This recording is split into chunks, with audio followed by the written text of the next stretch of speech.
Morning, people. What you saying, man? Thursday, the 16th of January. We're nearly at the end of the month, people, man. We're nearly there. But we need this window to stay open as long as we can, because when the window's open, that means there's an opportunity to bring in more players, man. Because yesterday's game, oh my God. Oh, that was a hard watch last night, people. I'm going to be real with you, man. That game was a difficult game to watch last night, man. But you know what? We got the 3 points in the end. But as the title says, 3 points against Spurs, but we need a striker and a winger now. Oh, man. I'll just show you a little something, man. A little something, man. Let's just bring this up. Where is it? Where is it? Where is it? Where is it? Where is it? For me, this was the highlight of the game for me. Let me just bring this up quickly. It's not going to be a long one today, people. Let's just share this. We're going to talk about the game in a moment, man. But let's just leave this here for a moment so everyone can see. Yeah.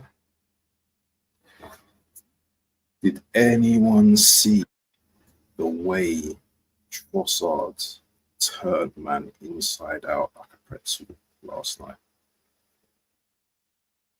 And Porro was left doing the split, you know, bro. That was a madness.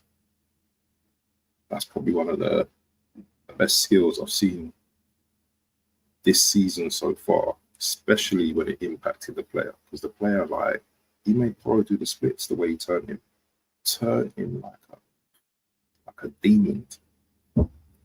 But yeah, man, that was one of the highlights. That was one of the highlights to the game for me. But anyway, let's talk on the game anyway. You know what? I was going into this game thinking, you know what? Yeah, we need to secure the bag. We need to get 3 points against our rivals. Both teams are whack at the moment. But we need to go into this game, and by hook or by crook, we need to get those 3 points. Yesterday, man, watching that game, though, I just felt that the application was there, but the performance wasn't. So, you know, if yesterday's game was an advertisement for needing a striker, then it was that game yesterday, because Havertz for me is not it. And I want to keep saying this day in, day out. It's not because I don't like the guy, but he's just not good enough. He's not good enough. Sterling, not good enough. Sterling to me looked like a young academy boy playing his first game as a professional, you know, in the first team. He looked lost out there. You know, when he tried to take on players, yeah, it was just like, it was so easy for Spence to just stay there, little kid, stay there, little boy. It was just so easy for him. You know, in terms of like the players, I thought people saying Partey played well, but he was all right. But that before their goal, yeah, he was jogging back. Papa Sarr had lengths to run into, ample of space to run into. Tross, and Partey's just doing that, jogging back. You know, so we had all the play in the first half, you know, just not doing nothing with it, shooting left, right, centre, over the top. And then, you know, the dagger comes. Corner in from Spurs. Ball gets a nice bounce from, I don't know who headed it out or whatever. And then all Son does, and it's so easy to score against Arsenal, all Son does, side foot volleys. And then it gets a real deflection off Saliba's boot, 1-0 to Spurs. So easy. So you're thinking now, is this going to be 3 daggers, you know, in a week? is this going to be 3 daggers in a week? Because you know what, we've not been playing well at all. We've not been playing well at all.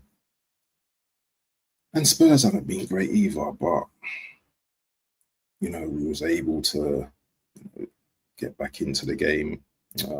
Took a bit of time actually to get back into the game, but we had most of the possession throughout the game. But Spurs could have made this game like 2-3-0. Let's not be deluded. Let's not delude ourselves. You know, let's not delude ourselves. Now, there's a great chance from Kulusevski where he hit when great save by Raya, by the way. That could have been 2-0. I think there was another chance as well that they hit wide as well. So we could have been like 2-3-0 down. So this is the Arsenal at the moment. You know, we're getting away with certain things at the moment. I think Villa's going to be a bigger test on Saturday, but we can talk about that another time. This is going to be a very short pod. So, Trossard, I thought he was having a poo game. I thought he was just... Thing with Trossard, yeah, is that his passing can be very erratic sometimes. He barely ever takes on a man, yeah, on the left-hand side. I'm not comfortable with him in that position, you know. But for his goal, you know, good anticipation, good pass from, I think it was Partey that gave him the assist. I can't remember, was it Partey or Odegaard? One of them two anyway. But, you know, excellent shot. Keeper, arguably could have done better, but I think the shot was powerful and low. And you know what, as a professional, as a footballer, that's what you're taught to do. And that's what he did. And, you know, 1-1. We're back in the game. You know, we had 4 shots on target we had 14 shots in the whole game to Spurs' 10. 4 shots on target to Spurs' 2. We have 54% possession to Spurs' 46%. And our pass accuracy, 83%, same as Spurs.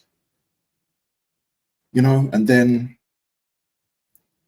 actually, sorry, Trossard didn't score the first goal. It was actually Gabriel Magalhaes, who was excellent.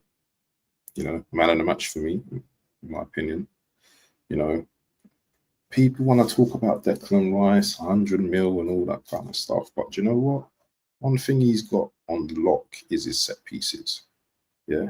One thing he has on lock is his set pieces. Great ball in from the corner.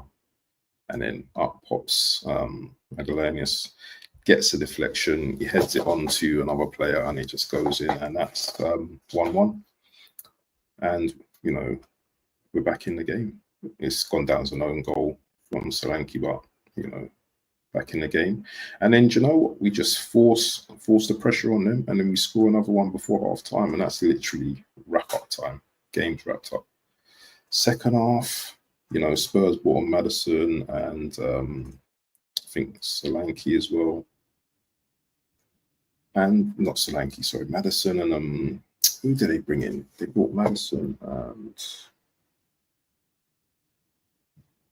I can't remember who they brought, but they had a bit more steel in the midfield, so they were able to, like, you know, pass the ball a lot more through the midfield, and they were creating chances. You know, they were creating chances, you know, without really penetrating us. But, you know, it was one of them games that we just had to get over the line. And Arteta, listen to me right now. You need to go and get a striker, man. Seriously, man, we're starving right now. Bring in a striker, please. Bring in a front man. Bring in a winger. Sterling is not it. Even as a backup, Sterling's not it. So just bring in a striker, man. But yeah, that's 3 points now. On to Villa now, 4 points behind Liverpool. Yeah, we just got to keep pursuing and just keep going. But nah, weren't great. It weren't a great performance, and you know what? I still want this fraud of a manager out, regardless of what anyone says. You know, and the board out. Yeah, it's not good enough as far as I'm concerned. Make sure you smash the likes, people. Yeah, we see you soon. Peace.